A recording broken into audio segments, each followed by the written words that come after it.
Hello दोस्तों, मेरा नाम है एमडी फरहान, आईबीसी बड़ा business founder and CEO GPF education. और इस वीडियो में हम जानेंगे बिजनेस ऑडिट के बारे में। बिजनेस ऑडिट होता क्या है, क्यों करना ज़रूरी है और कौन करता है और इसके कितने टाइप्स होते हैं, सारा चीज़ हम इस वीडियो में जानेंगे। सबसे पहले हम जानते हैं कि बिज़नेस ऑडिट होता क्या है। देखिए, किसी भी कंपनी, जो कोई भी कंपनी होती है या फिर कोई भी चार्टर्ड अकाउंटेंट होता है, तो उसका HR department, sales department, marketing department, finance department, इसका एक स्टेटमेंट होता है। यानी कि ईयरली या फिर हाफ ईयर में हमें एक स्टेटमेंट देना होता है जिसमें कंपनी की सारी डिटेल्स, क्या हुआ क्या नहीं हुआ, देन उसके बाद हमें क्या क्या अचीव करना था और हमने क्या क्या अभी तक कर लिया। यानी कि इन सब चीज़ों का जितना भी जो डेटा होता है वो होता है बिजनेस ऑडिट। ऑडिट ही हमें बताता है कि पिछले साल हमारी कंपनी कितनी ग्रोथ की है, हमने क्या क्या अचीव किया है, कि किन किन चीज़ों की अभी हमें पूरी तरीके से ज़रूरत है और कितनी अचीवमेंट हमारी बाकी है, और हमारे जो डिपार्टमेंट है उस अलग अलग डिपार्टमेंट में किस तरीके से वर्क कर रहा है। ये सब चीज़ें क्या होती है, ये सब बिजनेस ऑडिट हमें बताता है, जिससे हमें ये पता चलता है कि हमारी कंपनी का जो रेशियो एनालिसिस है वो किस डायरेक्शन में जा रहा है। कंपनी की रेशियो एनालिसिस सही है या फिर ख़राब है। अगर ख़राब है तो उसे इम्प्रूव करना है, और अगर सही है तो बेटर है, और भी अच्छे से इम्प्रूव करेंगे। यही सब चीज़ हमें बिजनेस ऑडिट में पता चलता है। बिजनेस ऑडिट एक सीए या फिर एक ऐसे लोग बनाते हैं जिनको एक बिजनेस सेटलमेंट में, जिसको एक स्टेटमेंट के अंदर, एक विवरण के अंदर अच्छा खासा एक्सपीरियंस होता है। कोई ऐसी फर्म्स होती है जो उनको बहुत अच्छे तरीके से मैनेज करती है और वो किसी भी तरीके से धोखेबाज या फ्रॉड में अपने आप को इन्वॉल्व नहीं करती है। चलिए हम बात कर लेते हैं कि बिजनेस ऑडिट करना क्यों ज़रूरी है। हमने इस पर बात कर लिया है, अब कौन करता है। देखिए, बहुत सारी कंपनियाँ होती हैं जो अपने अंदर सीए को हायर करती हैं, और जो बड़ी बड़ी इंटरनेशनल कंपनियां होती हैं वो सीए के फर्म्स को हायर करती हैं। यानी कि फर्म्स मतलब होता है कि एक ही डिपार्टमेंट में कई सारे सीए हो, तो उनको वो फर्म का जो है सेटल करती हैं, हायर करती हैं उस चीज़ को बनाने के लिए।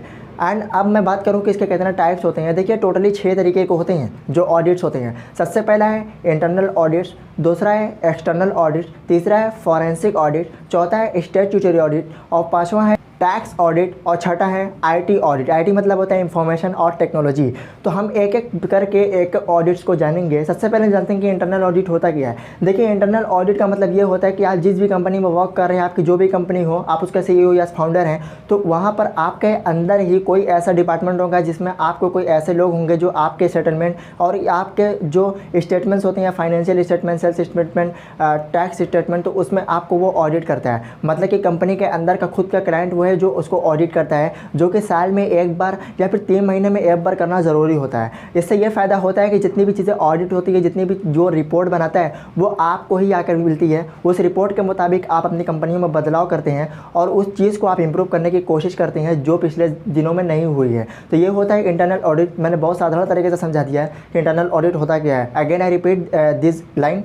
देखिए, इंटरनल ऑडिट उसी कंपनी में उसी क्लाइंट के द्वारा किया जाता है जो इसमें एक्सपर्ट हो, और ऑडिट इसलिए किया जाता है कि 3 महीने में या 1 साल या हाफ ईयर में करना ज़रूरी होता है। इसी के रिपोर्ट का हमें पता चलता है कि क्या क्या चीज़ और बाकी है, जो चीज़ अचीवमेंट हमें करना था वो हमें अचीव हुआ या नहीं हुआ है, कंपनी किस डायरेक्शन में जा रही है, इसका रेशियो एनालिसिस क्या है, ये सब चीज़ें पता चलता है। इस चीज़ के मुताबिक वो कंपनी अपने आप को इम्प्रूव करती है। देन दूसरे नंबर पर आता है हमें एक्सटर्नल ऑडिट। एक्सटर्नल ऑडिट में हम क्या करते हैं कि हम बाहर के लोगों को बुलाते हैं। फॉर एग्जाम्पल, एक चार्टर्ड अकाउंटेंट है, वो किसी कंपनी में जाकर ऑडिट करना चाहता है तो वो ऑडिट करेगा जाकर। अब एक्सटर्नल में वो सीए वो चीज़ वो अपने यहाँ से ऑडिट करेगा, ना कि आपके ऑफिस में आकर ऑडिट करेगा। आपकी जितनी भी फाइलें होंगी, जितनी भी फाइनेंस बुक्स होगी, वो लेके चला जाएगा और वहाँ पर वो ऑडिट करेगा। देन आपको ये बात पता होनी चाहिए कि वहाँ पर जो भी ऑडिट करते हैं वो आपके ऊपर नहीं होता है। मतलब कि इंटरनल ऑडिट में पूरी तरीके से सिक्योर रहता है कि आप ही की कंपनी, आप ही के क्लाइंट लोग वहाँ ऑडिट करते हैं। लेकिन एक्सटर्नल में ये रिपोर्ट सीधा आपके पास ना जाकर बड़े सीईओज और फाउंडर्स के पास जाती है, और ये गवर्नमेंट के पास भी जा सकती है।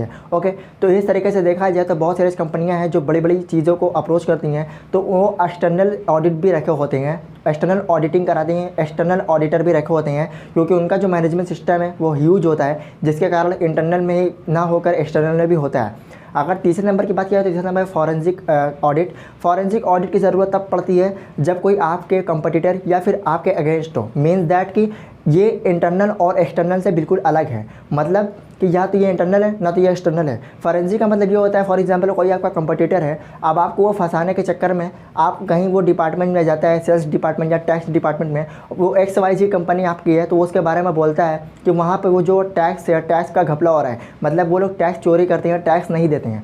तो वो कंपनी क्या करेगी कि आपको और आपकी कंपनियों में जाकर चेकिंग करेगी, जिससे आप मना तक नहीं कर सकते।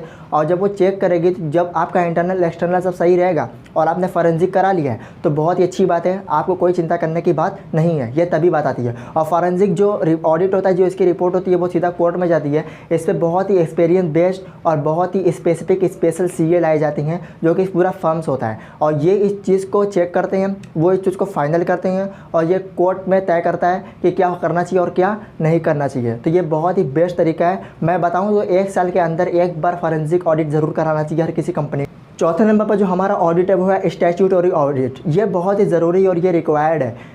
देखिए, फॉर एग्जांपल कि अगर आपकी कंपनी दिल्ली में है तो दिल्ली के लॉ के हिसाब से आपका ऑडिटिंग होगा। अगर आपकी कंपनी लखनऊ में है तो लखनऊ के लॉ के हिसाब से आपका ऑडिटिंग होगा। मीन्स दैट कि जहाँ जिस भी एरियाज़, जिस भी स्टेट्स या जिस भी कंट्री में आपका बिजनेस या फिर आपकी कंपनी रजिस्टर्ड है, तो उस जगह के हिसाब से लॉ मानना पड़ेगा और उस लॉ के हिसाब से आपको ऑडिट कराना है। मतलब ये कि ये बहुत ज़रूरी होता है। फॉर एग्जाम्पल किसी XYZ की कंपनी दिल्ली में है तो दिल्ली NCR का जो लॉ है, जो उसका ऑडिट का लॉ है, उस हिसाब से उसको रिपोर्ट जारी करनी है, और उसको जहाँ पर वो लॉ है, उस लॉ में क्या क्या दिया गया है, उसके हिसाब से उसको उस ऑडिट में करना है। जब वो रिपोर्ट जाए तो लगे कि हाँ ये स्पेसिफिक जगह की है। थ्योरी ऑडिट कराना इसलिए अच्छा है क्योंकि ये क्रिटिकल है। ये सीधा सरकार देखती है कि कंपनी की डायरेक्शन में जा रही है। अब वहाँ पर अगर लॉ रहेगा, लॉ के हिसाब से आप ऑडिट कर रहे हैं, स्टेट्स वाइज और कंट्री वाइज के लॉ के हिसाब से आप ऑडिट कर रहे हैं, तो जो गवर्नमेंट देखेगी वो समझेगी कि हाँ इस स्पेसिफिक प्लेस पे इस स्पेसिफिक कंपनी का ये ऑडिट है और इस लॉ के हिसाब से है, तो कंपनी सही डायरेक्शन में, अदरवाइज उस पर केस भी हो सकता है।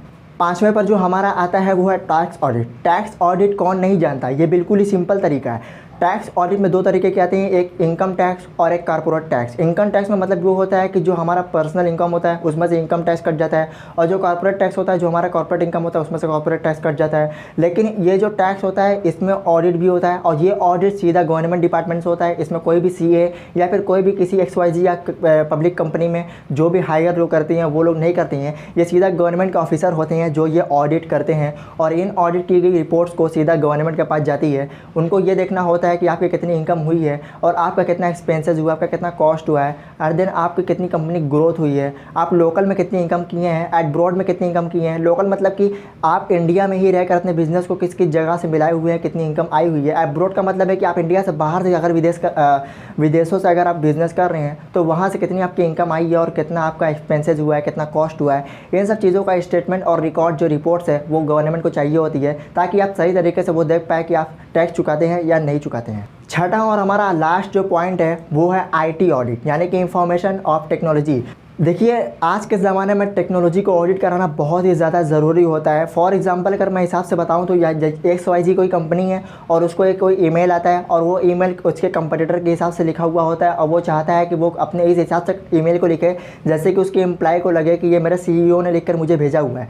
और वहाँ पर वो क्या करता है कि उस ईमेल में वो बिल्कुल ही रिपोर्ट मांगता है उस स्टेटमेंट की जो हम ऑडिट करते हैं। अब वो ईमेल को देखकर एम्प्लॉय समझ भी जाता है कि ये बिल्कुल सही ईमेल है, बट वो फ्रॉड है क्योंकि वो उसके कंपटीटर का है, उसको CEO ने नहीं भेजा है, लेकिन उस तरीके से उसने लिख के भेजा है। तो वो क्या करता है कि वो भेज देता है, और जब भेजता है तो उसका कंप्यूटर ये देख लेता है कि उसका पिछले साल का रिकॉर्ड क्या है, उसकी रिपोर्ट क्या है, कितने टैक्स दिए हैं, कितनी इनकम आई है, कितने अब्रॉड टैक्स है, कितने लोकल टैक्स है। मतलब सारी चीज़ें जो भी आपकी XYZ इन्फॉर्मेशन होती है, पर्सनल इन्फॉर्मेशन, वो उसके पास चली जाती है। अब यहाँ पर टैक्स ऑडिट भी कराना बहुत ज़रूरी होता है, हर 3 महीने में या फिर हर 1 साल में। वो क्यों, चलिए मैं बताता हूँ। देखिए, अभी ने मैं कहा कि जहाँ पे कंप्यूटर पर ईमेल जाता है तो वो आपका कंप्यूटर भी उसी तरह से भेज सकता है ईमेल। तो आपको 3 महीने में ऑडिट इसलिए कराना चाहिए कि पिछले 3 महीने में कंपनी ने किस किस को ईमेल भेजा है, कितना उन्होंने कन्वर्जेशन किया है, कितनी रिपोर्ट्स आई और कितनी रिपोर्ट गई है, उस ईमेल और उस सोशल मीडिया या फिर उस टेक्नोलॉजी के ज़रिए उन लोगों ने किन किन लोगों को कन्वर्जेशन किया, किन किन चीज़ों को PPT सेंड की है।